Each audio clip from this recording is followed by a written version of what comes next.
go seek help. Mental health problems are just like any other physical health problem.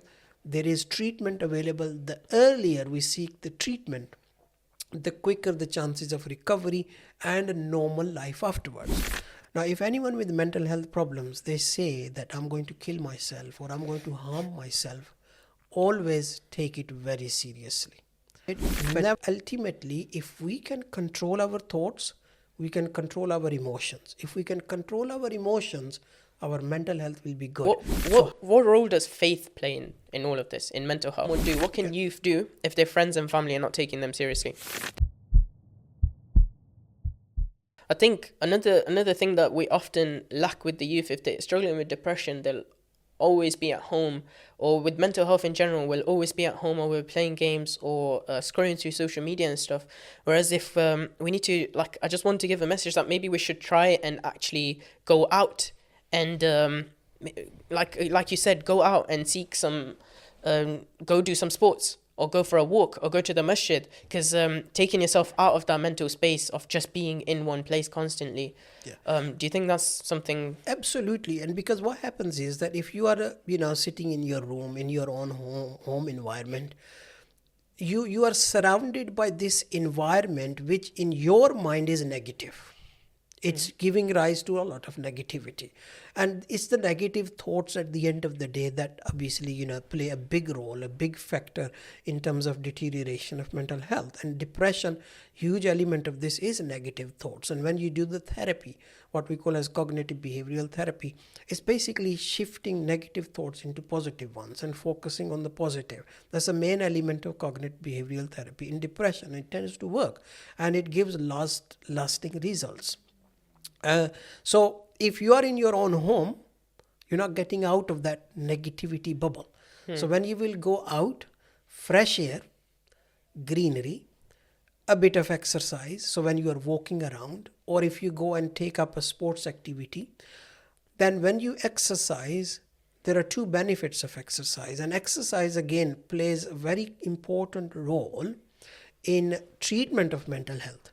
You are a medical student, you will have psychiatry attachment. You will see that the mental health units always have a recovery unit attached with them. What happens in recovery?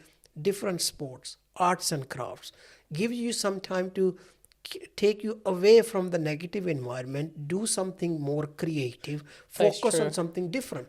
And so when you do exercise, what happens is that your it boosts your neurotransmitters, or if we call happy hormones. So exercise increases your happy hormones. So it also neutralizes the negative energy in your muscles. For example, you are tensed up because you've been thinking so negative about someone, and that makes you feel tensed. You are agitated. And when you go for an exercise, for example a jog, after a jog you will realize that you are feeling better, and that's because the negative energy in your muscle has actually been released, and the increased level of happy hormones. Praying namaz, okay, if we just for the understanding, although it's not a form of exercise, it's a form of worship, but ultimately standing, going down into the sajda, these physical movements during namaz have their physical benefits and also the spiritual benefits as well. So definitely going out about activities, socializing, traveling on Madani kafilas, attending the weekly ijtima. In my opinion, the weekly ijtima of Dawat Islami that takes place gives you a lot of cognitive behavioral therapy. That you will give you, it will talk about how to be positive, how to have husn zan, how to stay away from suspicions, how to stay away from negative thinking. What is all this therapy? So, yeah, Dr. Sab, I think those were some amazing points you just mentioned about just physical activities as well. But I'll just go back to the faith now. And I just want to ask, what role does faith play in all of this, in mental health? Okay. I think your viewers may be very surprised to hear this, that the faith plays a huge element in terms of our mental health, or shall I say good mental health. I'll explain how. I usually tend to give an example to help understand. The example of a tree, the branches, the stem, the roots. Now, you will know very well as a medical student as well that the holistic approach from medical point of view is what we call as biopsychosocial, Mm-hmm. or another name of this is physical health, mental health, spiritual health. Okay. Now, if I draw the analogy between physical health, mental health, spiritual health, and the tree, physical health is our branches. If a one branch cuts off, it doesn't leave much impact to the tree. We can lose a kidney, but we can continue to function. We could lose a hand, but we could continue to function. Many people are born with disabilities, but they perform very well. The mental health is the stem of the tree. That if you cut the stem, tree doesn't exist. We could have very good physical body, but if our mental health is severely affected, we are psychotic, we are in severe depression, we are unable to function completely. Mm-hmm. So mental health is even more important than the physical health. And then the spiritual health is even more important than the physical health, because spiritual health is the roots of that tree. And I will explain myself that it's not just a layman's term, or I'm just saying it because of it. I'm a mental health professional, and I will try to prove this. With mental health, our self-esteem is the most important. And if we talk a bit more about it, the emotional control and our thoughts. So thoughts and emotions. Thoughts give rise to emotions. Emotions give rise to behavior. That's very well understood analogy. For example, negative thoughts coming, we will feel angry. If we are feeling angry about some particular individual, our behavior will be either withdraw from them or go and fight with them. So if we look at it, ultimately it's the thoughts that control our emotions. So where do the thoughts come from? How can we control our thoughts? The medical science or the psychology says the negative thoughts keep coming in our mind. But that's it. They don't know where they come from. But if we look at our religious guidance from Imam Ghazali rahmatullah alayhi, from the hadith of the Prophet sallallahu ta'ala alayhi wa sallam, what is written in the Quran, our Islamic knowledge actually goes into the origin of thoughts as well. Now, I don't have the time to go and talk about it, but ultimately, if we can control our thoughts, we can control our emotions. If we can control our emotions, our mental health will be good. So how do we control our thoughts? By having knowledge about our faith, by improving our spirituality. For example, one of the things that Islam says from a spiritual point of view is a husn zan is wajib. That having positive thinking or positive thoughts about yourself, about other people, about Allah Azza wa Jal, about the Prophet ﷺ is compulsory. Mm-hmm. Is compulsory. So if we know about this and our spirituality is strong, that we can defeat the whispers of shaitan, because a lot of negative thinking is whispers of shaitan as well. Now if our spirituality is strong, and spirituality is strong when you are close to your faith. You can't have a strong spirituality by not praying namaz. You can't have a strong spirituality by not reciting the Quran Pak. You can't have strong spirituality by not reciting Durud Pak upon the Prophet sallallahu alaihi wasallam. You can't have strong spirituality without positive thinking. So when our spirituality is strong, which is we will get by having a better understanding of teachings of Islam and acting upon those teachings of Islam, then inshallah the roots of the tree will be strong, that no matter what storm that come around, we will inshallah be able to deal with it. So spiritual improving your spirituality by understanding the teachings of Islam, implementing those teachings of Islam upon yourself and on helping other people will help you improve your spirituality. And ultimately even according to the Islamic teachings, a lot of it boils down to emotional control, and mental health is all about emotional control. Beautiful words, Dr. Sav. And I just want to ask one more question just regarding this, but just briefly. But I think there's also this misconception that the youth feels like if they're going through mental health problem, their iman is weak. So does having mental health problem mean that you have a weak faith? Absolutely not. And again, I will explain it. That for a believer, everything, whether it is a physical health problem or a mental health problem or a financial problem or a problem with children or with parents or whatever, is a test. It is a test. The Allah Azza wa Jal tests us the how strong we are. And like we say in obviously the mental health can affect anyone regardless of what their social status is, regardless of what their financial status is, regardless of what their religious status is. And the more you know about people who are close to their religion and practicing upon it, you will realize that they also suffer from mental health issues. So it is not a sign of a weak faith. It is a test from Allah Azza wa Jal. But the closer we are to the faith, the stronger we will be, inshallah, in defeating the mental health. Inshallah. Jazakallah for that. And so we've looked at faith and we looked at depression and its symptoms and stuff. But there's one other thing that you mentioned, obviously, how our community doesn't really know that much about it. So what can someone do? What can youth do if their friends and family are not taking them seriously, their mental health seriously? Okay, this is very, very important. And I think, what the message I want to convey through this podcast, and one of the aims, main aims I wanted to be part of this as well, is treat mental health like physical health. I know it is so difficult. With physical health, you can see things.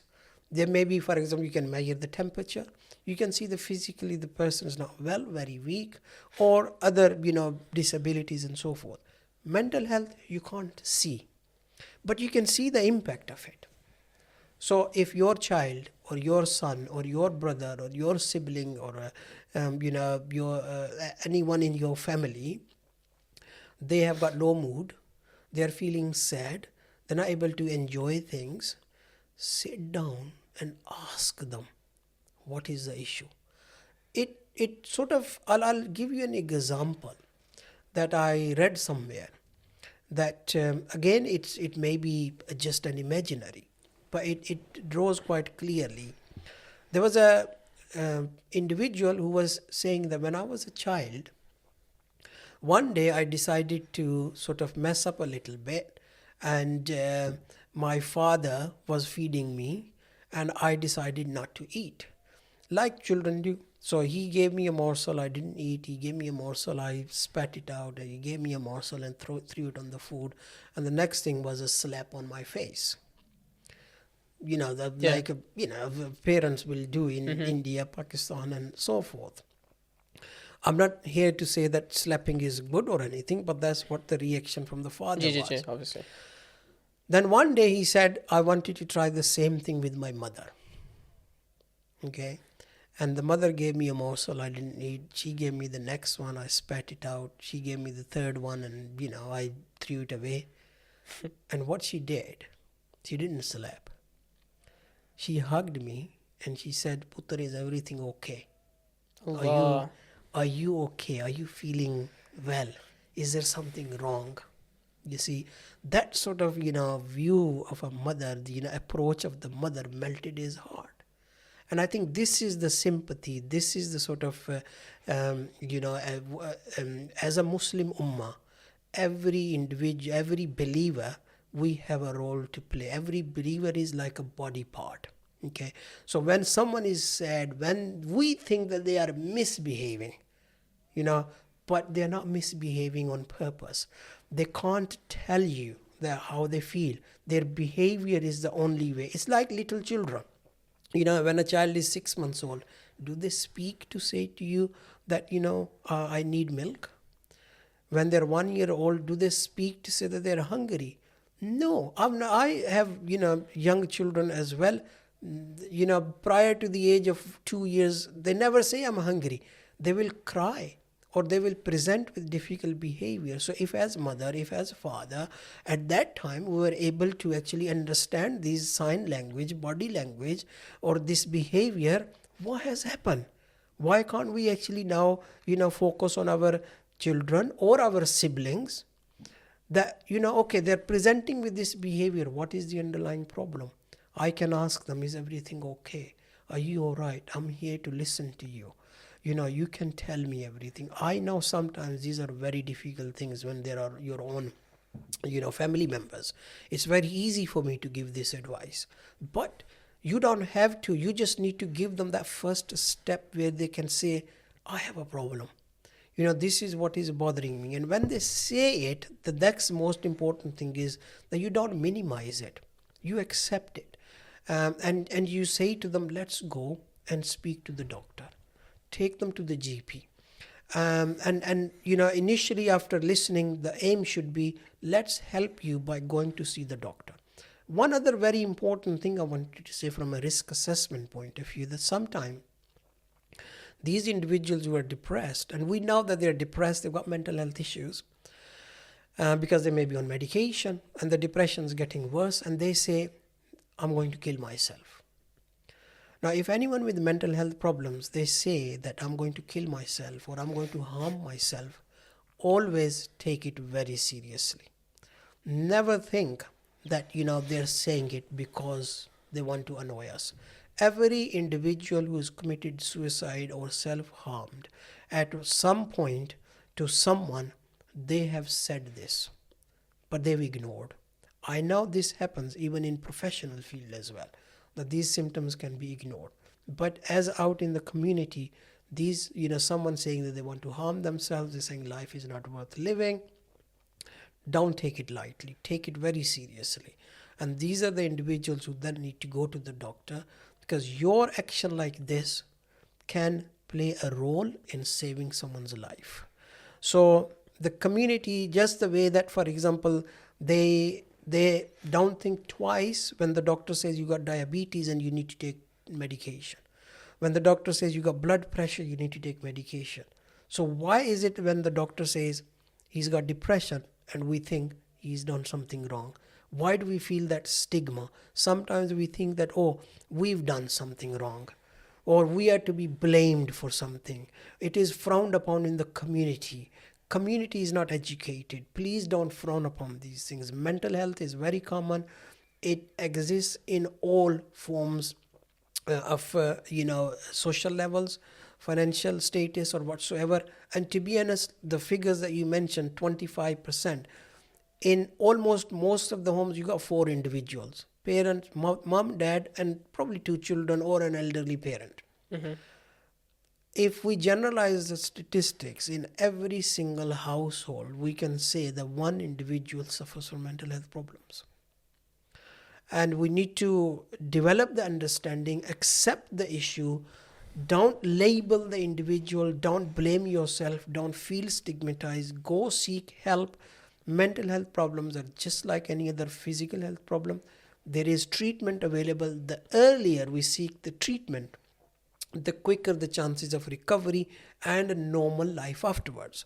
And just like physical health problems, the longer you leave them, the more the damage they will do. Same with mental health problems.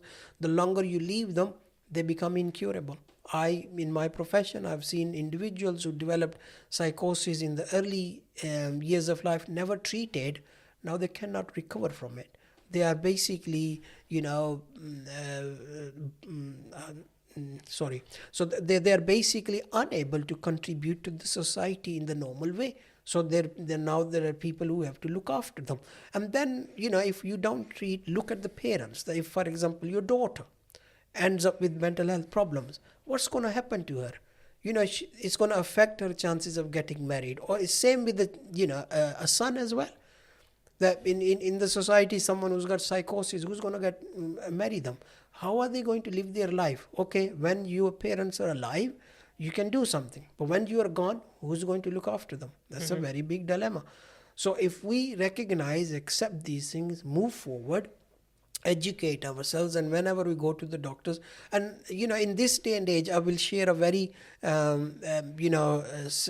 good source of sharing knowledge or accessing knowledge. Whenever I have to check something, I type on the Google, let's say for example depression, and then I type NHS, National Health Service. Then you will come up with a page from NHS. So NHS giving information about a physical health problem or a mental health problem is perfectly fine. And almost always this NHS guidance on any mental health or physical health problem is very simple to understand, because it is not for doctors, it is for common people. Read that guidance, educate yourself, and help other people of the I think what community. we'll do, we'll put that in our description on the episode. We'll put the Yeah, link put down the in the depression description. one, Yeah. and So they can have a look at that they as well. can look at that as well for further information. Obviously, we're not been able to cover everything. Yeah. But We'll inshallah have you again to discuss it Inshallah. more deeply, and we'll discuss some other things related to mental health as well, because I know we don't have enough time and there's a lot to talk about. But if we go towards closing advice, if someone's listening to this right now and they feel numb, tired, or just broken, what would you say to them? don't lose hope, stay positive, and you need to take your first step to seek help. The individual you trust, you can speak to them in confidence, whoever you feel closest to, or you can go and book an appointment with your GP, your doctor. That's the first step you need to take, and this is the most difficult step.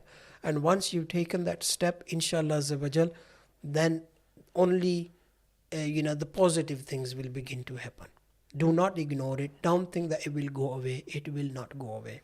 So if they're struggling to get help from healthcare services, what can they do in the meantime whilst waiting? Because I know sometimes the wait lines are very, very long. What is something else they In could do? this day and age, what happens is usually to see the GP is very easy, fairly straightforward, and you can see them on the same day. And they will do a complete assessment. You got to tell the receptionist that you want to talk your mental health problem, so they will book double the appointment, so you have more time to discuss things. And your GP may call you again next day to discuss further things.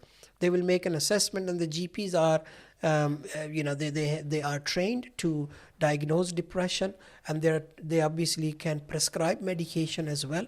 So if there is a need for medication, they will prescribe the medication, which means you don't have to wait any longer for anything. Now, where they think that okay, you need the therapy, not the medication, or medication plus therapy, then they can make a referral. Now, I know that the referral to the mental health services takes a very long period of time. But nowadays, or for quite a while, there have been what we call as self-guided help.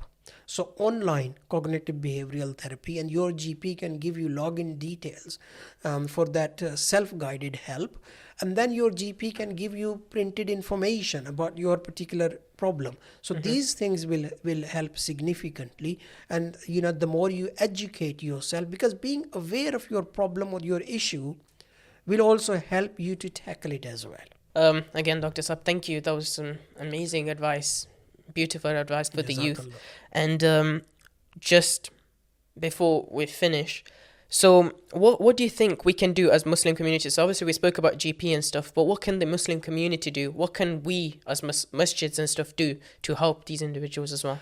I think masjid plays an extremely important role. It has always played an extremely important role, but for this day and age, even more important role masajid can play, and especially the imams.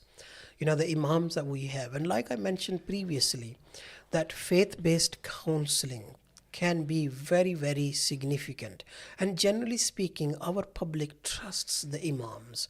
And those who are imams, they will agree with me. Lots of their worshippers, namazis, come talk to them about their problem. Imam, in essence, in my opinion, in my professional opinion, is very much educated to deliver faith-based counseling. That what I was talking about, positive focus, trials and tribulations, there is a reason for this. If we are patient and we get through them, there is a huge reward. Allah Azza wa Jal is testing us. This actually tends to give them that understanding that is very valid in terms of making a change.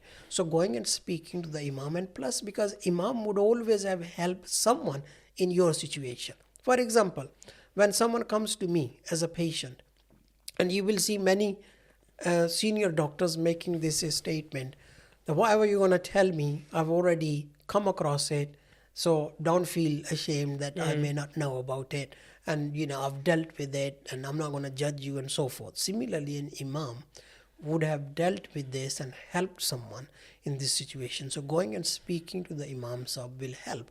The mosques can also, for example, you know, weekly Friday sermon is probably attracts the biggest audience that you can imagine. And I think if we can educate our imams to talk a little bit about mental health issues, even though it may be from the Islamic point of view, that can go also a long way. So this is where the management of the mosques, and I know some mosques who actually do this, that they invite counselors, they invite mental health professionals to do these surgeries, where people can go and have the initial discussion, and that can obviously lead them to get the expert help. So this is something that can be done in the masajid. Yeah, I think that's also a beautiful advice, and that is something that we're working on personally within Yorkshire as well. So like within the upcoming few weeks, I've got like some sessions where we're going to go to our madrasas and stuff and talk to kids about mental health and deliver them a presentation and tell them what sort of help is available. We're also trying to get our imams more comfortable and familiar with these sort of things as well. Because often when you're struggling to contact your GP or just go and speak to someone, I think our imams do need to know what to do and how to deal with this sort of stuff. So again, I agree with you, and I think that's some really good advice. And we're going towards closing now. Yeah, so Dr. Sab, thank you for that, and we will keep working on this as well, inshallah. So again, we're going towards closing, and I just wanted to say one thing, and we'll discuss this properly later. And I think because it is the podcast is called Heart to Heart. I'll give you a bit of a heart to heart. So when I was 12, I lost my father. My dad passed away when I was 12. And as a 12-year-old, that was something heartbreaking for me. Obviously, it's heartbreaking at any age. Absolutely. But when you're a 12-year-old, it's something crazy. My whole world felt like it crumbled away. And then I felt like my childhood finished. I felt like I had to grow up. I wasn't a kid anymore. And I felt like within our community, there wasn't enough that we could have done to like deal with. And I felt like, oh, what do I do? But alhamdulillah, I had Dawat Islami. And I know I say this quite a lot, Dawat Islami. But because I was involved with Dawat Islami. And I never said this to any imams that I'm going through a tough time, I'm struggling with mental health. I never said this. But we had opportunities within Dawat Islami. And one of them was because I was blessed, it was Ramadan. I went to an itikaf of Dawat Islami, and there we had imams, and one of them was Ustad Ibrar Shafi from Derby. I think they've gone to Pakistan now, but again, they knew a bit about mental health, and they knew what to do and how to speak to someone. And again, I still didn't speak about mental health, but they knew that I just lost my father, and there's another imam.